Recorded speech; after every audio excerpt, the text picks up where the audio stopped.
It's pretty hard to go about life at the moment without hearing about inflation, the cost of living crisis, and a potential recession. While a recession isn't 100% definite, it's looking pretty likely, with the Bank of England predicting the UK will be in one by early 2023. And there's a pretty good chance the US may follow suit, as they just had their first quarter of negative GDP, and a recession is generally defined as 2 quarters of negative GDP growth. So in this video, I'm going to share some suggestions on how to prepare for a recession. As always, the timestamps are in the description below if you want to jump backwards or forwards. If it's your first time watching my channel, then my name's Ollie, and on this channel we discuss all things related to personal finance and investing. So please don't forget to subscribe, and if you get any value from this video, then I'd really appreciate an early thumbs up, as it helps the channel massively to reach more people. Now, before we get stuck in, I must be clear, I am not a financial advisor, and nothing in this video is intended to be financial advice. And if you want financial advice, you should seek a licensed professional. At the end of the day, I am just a guy on YouTube, so you should always do your own research, because this video is just for entertainment purposes only, and past performance is not indicative of any future results. So now that's out of the way, let's get stuck into the video. If you've not seen my first video explaining the basics of a recession, then I highly recommend you check that out. So I'll put the link to that up here and in the description below. If you've seen that video, then feel free to jump ahead to the next chapter. But as a brief overview, the reason we may be heading for a recession is due to the pandemic and the money printing that came along with it, along with lockdowns in China, which has disrupted global supply chains, and then the invasion of Ukraine has also disrupted global supply chains further and caused commodity prices to surge. So we are currently facing some of the highest inflation seen in decades, with inflation in the UK currently riding at 9% and in the US at 8.6% year over year. Unfortunately, the majority of people's wages have not followed this inflation, so technically most people have ended up poorer as a result.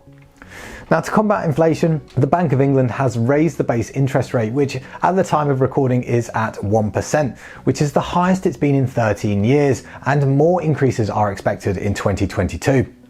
Similarly, in the US, the federal funds rate is at 0.75 to 1%. The idea behind this is that if it's more expensive to borrow money, then people will spend less, and if interest rates rise, then people will potentially put more money into a savings account. This in turn would create less demands for goods and services, which should hopefully bring down prices and stop inflation from rising so quickly. So rising interest rates are good for savers, but less so for people with debt like mortgages on tracker products. It can even cause the housing market to slow or fall. In regards to GDP, the UK GDP is expected to contract around 1% in Q4, and this is due to a projected rise of around 40% in energy prices when the Ofgem price caps are next to reset in October. And in 2023, GDP is expected to shrink by 0.25%. The US has already had its first negative quarter of GDP, and we will find out at the end of July the second quarter's GDP, so there is potential for a recession. Unfortunately, if a recession hits, then people are going to feel real economic pain. In a recession, there is higher unemployment and businesses can go bankrupt. Therefore, many people will face financial difficulties, which in turn will force people to eat into whatever savings they have. If people lose their jobs, then they may find it harder to meet mortgage payments, especially if interest rates have gone up. So the reality is some people may lose their homes. So being prepared for a recession will put you in a much better place if you have any income disruption. So let's talk about how to prepare for a recession. Firstly, you want to get your finances in check. So what do I mean by this? Well, firstly, you want to make sure you have a readily available emergency fund and have at least 3 to 6 months worth of cash in it. I know this may be easier said than done considering prices are going up, but your future self will forever thank you if something unforeseen happens. No matter how small it is, anything you save each month will be beneficial down the line if you were to unfortunately lose your job until you find a new one. You need to remember, in a recession, it can take longer to find new employment, so the more you have, the better. If you're trying to save an emergency fund, then try living below your means. Think twice before buying expensive items. There's nothing wrong with buying expensive necessities, but perhaps consider whether it is a necessity and stop wasting money on things you won't care about a few weeks or months later. Learn to budget and work out how much money you have coming in against the money going out. Then you can understand if you need to cut back in certain areas if certain prices are rising. If you have additional cash left over, you can decide whether to allocate it somewhere else, like paying off debt or investing or saving for something you really want. So work out what's important to you. In addition to this, you want to assess your future finances. If interest rates rise, you need to work out if you're going to be able to cover your future mortgage payments. Also, if inflation hits 10%, are you still going to be able to fill up your car or pay for transport to work, afford rent, and other essential items like food and utility bills?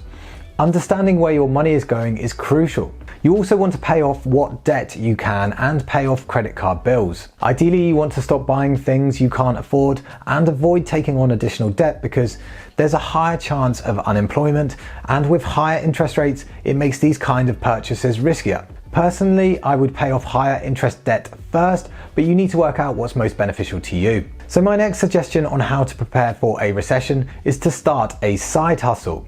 If you've not seen my video on side hustles that anyone can do, then I recommend you check that out, so I'll put a link to that up here and in the description below. But there's loads of easy things you can start right now, like for example dog walking, babysitting, teaching English online. If you only have one stream of income, it may be worth creating another. If you diversify your income, you have less need to worry if one of your income sources stops during a recession. This additional income will also help to build your emergency fund or pay off any debt. Did you know the average millionaire has 7 streams of income? There's even a good chance your side hustle does well and eventually becomes your main source of income. So my next suggestion for how to prepare for a recession is to make yourself irreplaceable at work. Redundancies and unemployment are likely to increase. It's already happening now, as we have seen in the news in the past couple of weeks, where many big tech firms are reducing their workforce and others are holding off on hiring new staff. So perhaps you may want to upskill or do more exams if your work offers them. You want to aim to make yourself as relevant and skilled to your profession as possible. As much as I hate to say it, it may even help being present more in the office rather than working from home. If you're working longer hours, then it's going to be even more visible if you're present in the workplace rather than remoting in. If your company is fortunate enough to be doing well, then it may even lead to you getting a pay rise. Or you could even ask your work for a pay rise anyway. If your income isn't going up to match inflation, then as prices go up, you're going to be poorer over time. You can potentially even discuss inflation figures with your employer. As the old saying goes, if you don't ask, you don't get. My next suggestion on how to prepare for a recession is to reduce unnecessary costs, like stopping unnecessary subscriptions. For example, do you need Amazon Prime, Netflix, Disney Plus when you could just watch my YouTube channel all day long? No, I'm only joking. But perhaps you just choose one subscription. I can guarantee you won't have watched everything on it. Or do you even need any media subscriptions at all when there are free alternatives like YouTube, where you can basically find videos on anything for free? Another unnecessary cost is expensive gym memberships. Gym membership prices seem to vary wildly, and yes, you may get nicer machines and facilities, but they all do the same thing, so you could always cut back on this. Or as it's summer now, you could even make the most of the nice weather and take up an outdoor sport. Another way to prepare for a recession is to stop driving as much. Now, I know this isn't always feasible for everyone, as you may need to pick up your kids from school, or public transport may not be great where you live, but one of the key areas causing inflation is rising fuel costs. The average cost of filling up a car is now £100, and this week it was announced that we are heading to over £2 per litre this summer. So where possible, use public transport, or even better, start walking or cycling. I personally save a fortune by cycling to work, plus I get to skip traffic, it's exercise, I don't have to pay for parking, and it's great for the environment. It's a win-win. Now, as prices keep going up, my next suggestion on how to prepare for a recession is to change the way you shop. Now, I'm not saying go out and panic buy, but if you've got space and you know prices are going to go up, then perhaps buy one extra each time you shop, if an item has a long shelf life like tins or is a non-perishable item. Also, perhaps try shopping around. Prices of different items vary in different supermarkets, so If you know something is cheaper in one shop, then perhaps pick it up next time you're passing. Also, perhaps consider looking online for items you'd normally buy in a supermarket. You'd be very surprised how many items are cheaper on Amazon, so it's definitely worth a check. Also, why not give a supermarket's value range a go? There are some items you wouldn't be able to tell the difference on compared to their more premium or branded versions. As a side suggestion to this, if you're lucky enough to have an outside area or even a sunny windowsill, then why not try and grow some of your own veg?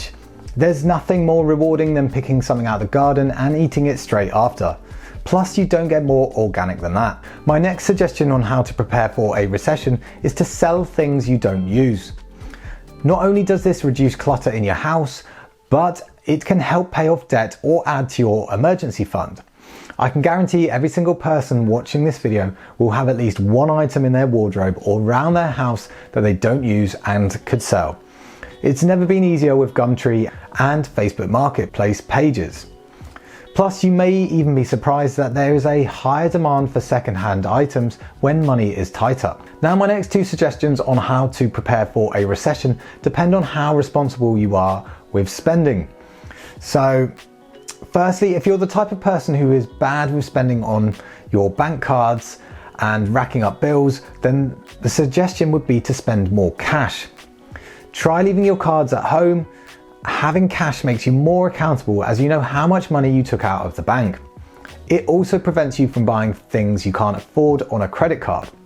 Credit cards make it very easy to spend money you don't have. Now, on the flip side to this, if you are responsible with your card and spend within your means and always pay your credit card off in full, is to actually make all of your purchases on a credit card. Basically, if you buy something on a credit card and the retailer goes bust, then you can claim this back from your credit card company. So if we are heading towards a recession, when companies have a higher chance of going under, then it gives you a bit of added protection. Now, my final suggestion on how to prepare for a recession is to keep to your investment plan and don't panic. Now, I know it's horrible to see your portfolio going down week after week, but you need to ask yourself, are you investing for the long term? You need to remember it's only a real loss when you cash out your position. The US stock market has historically always recovered and has on average taken from 6 months to 2 years to recover from a recession. So this may not be ideal if you're someone who's about to retire, but if you've got time on your side, then fingers crossed, the market will once again recover. Now, it is worth bearing in mind, some companies will unfortunately never go back to their all-time highs, and also not all the companies will recover as quickly as others. So perhaps take some time and check the fundamentals of the company you hold and see if anything has changed before you make a decision on whether to sell. The worst thing you can do is to panic and sell without carefully considering if now is the right time for it. If you panic, then you will likely be doing the opposite of what you're meant to be, and you'll likely be selling low after buying high when really it should be the other way around. It's all about controlling your emotions here. Now, you may think you'll sell now and then buy back in at the bottom, but no one can time the bottom. It's all about time in the market rather than timing the market. As I've shown in my previous videos, missing the 10 best days in the market every decade since 1930, then your return from the S&P 500 would be only 28% over like 91 to 92 years. But if you had stayed invested, then your returns would be 17,715%. If you've got additional cash, then I personally think it is a good time to pick up solid companies or index funds. You shouldn't panic over a market pullback, but instead see it as a buying opportunity. Like Warren Buffett said, be fearful when others are greedy and greedy when others are fearful. But personally, I wouldn't invest in any speculative plays right now. If you look at any growth stocks right now, most are down about 50 to 90%. As interest rates rise, it costs companies more to borrow money, and some may not even weather the storm. This is why I'm personally investing in solid, low debt, high cash flow, recession-proof companies. Now, if your portfolio is really depressing you, then perhaps stop checking your portfolio as much. Maybe check it once a week or a month or whatever works for you, and possibly reduce the amount of news and social media you consume. Perhaps go chill outside and go make the most of this beautiful summer weather we are experiencing right now. So anyway, that's it for this video. Let us know below if you think we are headed for a recession. If so, what steps are you taking to prepare for it? I'd love to know, and I read all your comments. Also, if you've got any questions on this video, then please put them in the comments below. If you enjoyed this video or got any value from it, then please smash the like button, as it helps the channel massively. And if you want to learn more about personal finance or investing, I have loads of videos on my channel, so I recommend you check them out. And don't forget to subscribe and press the bell icon so you don't miss out on any future updates. It's been Ollie from Get Geek Finance. Thanks for watching, and I'll catch you in the next one.